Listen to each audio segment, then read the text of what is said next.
Buenos días a todos los estudiantes del grado 11. La clase de hoy que veremos a continuación es la número 12. Ya vamos bastante avanzado en el número de clases. El eje temático correspondiente al día de hoy es el límite de funciones trigonométricas. Eso es lo que vamos a ver hoy. Para ello vamos a recordar la medida del ángulo en trigonometría, la medida de los ángulos en trigonometría. Recordemos que los ángulos en trigonometría se miden en radianes o en grados. Vamos a recordar más bien el sistema radian o sistema cíclico o la medida en radianes. Como ustedes pueden ver aquí, tienen una circunferencia con centro en O, y radio R. Aquí observan ustedes un arco en rojo, un arco de circunferencia en rojo que lo vamos a anotar con la letra S. La letra S, esto es una letra S. No se ve casi, pero es la letra S. Y aquí tenemos un ángulo alfa. Entonces, la medida de un ángulo en radianes en esta circunferencia es la razón o el cociente que hay entre la longitud del arco S, y la longitud del radio R. O sea, la medida del ángulo en radianes del ángulo alfa es igual a S sobre R, es decir, la medida del arco sobre la longitud del radio. Ahora, si hacemos de tal manera que la longitud del arco sea igual a la del radio, entonces alfa igual a S sobre R, siendo R igual a la longitud del radio igual a S, entonces el ángulo alfa equivale a un radián. Eso es lo que se conoce un radián. ¿Cuándo es igual a un radián? Cuando la longitud del arco que trazamos es igual a la longitud del radio. Ese ángulo alfa equivale a un radián. En esta figura que está aquí, esta circunferencia que se ve aquí, vamos a ver cuántos ángulos de un radián caben en una circunferencia. Para eso entonces la longitud total del arco viene siendo la longitud total de la circunferencia. La longitud total, o sea, S viene siendo la longitud total de la circunferencia.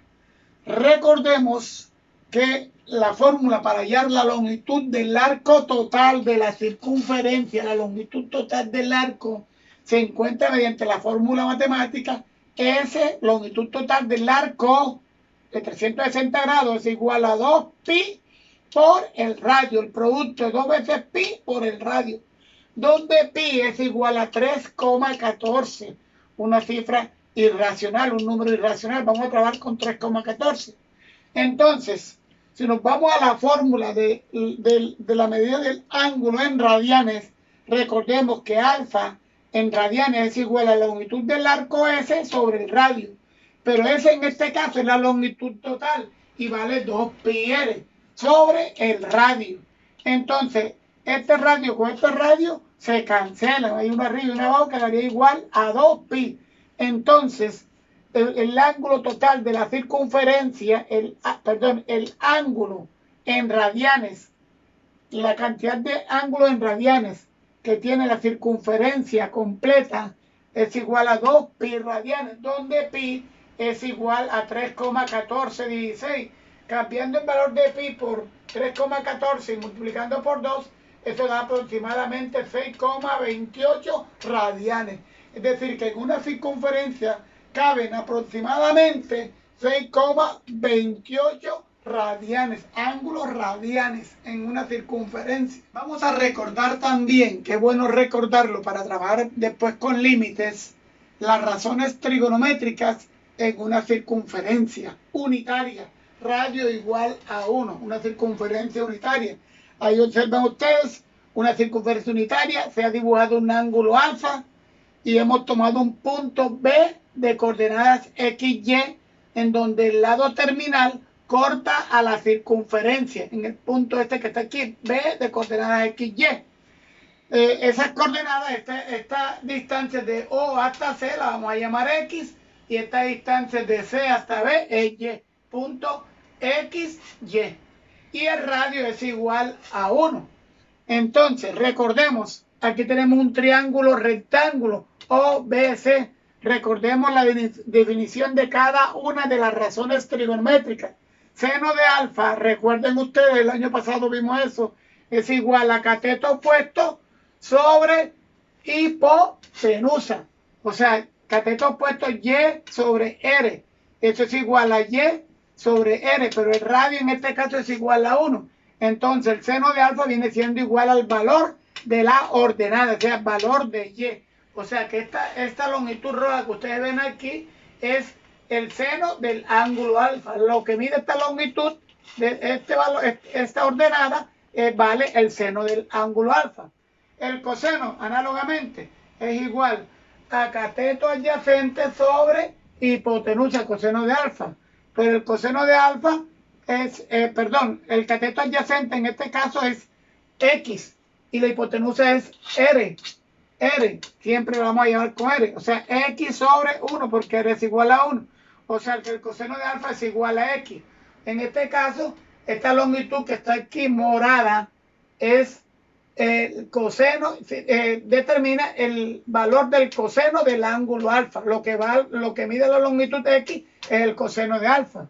Para la tangente, recordemos, la tangente de alfa igual a cateto opuesto sobre cateto adyacente. O sea, Y sobre X. Y sobre X igual a seno de X sobre coseno. Pero Y, ¿quién es? Lo que vale seno de X. Seno de alfa en este caso. ¿Y quién es X? X es coseno de alfa. O sea que tangente de alfa es igual a seno de alfa sobre coseno de alfa.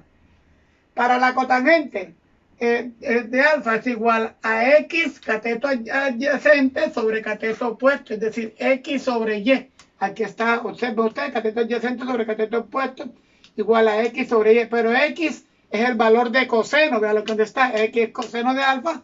¿Y Y quién es? Igual a seno de alfa. Vean dónde está.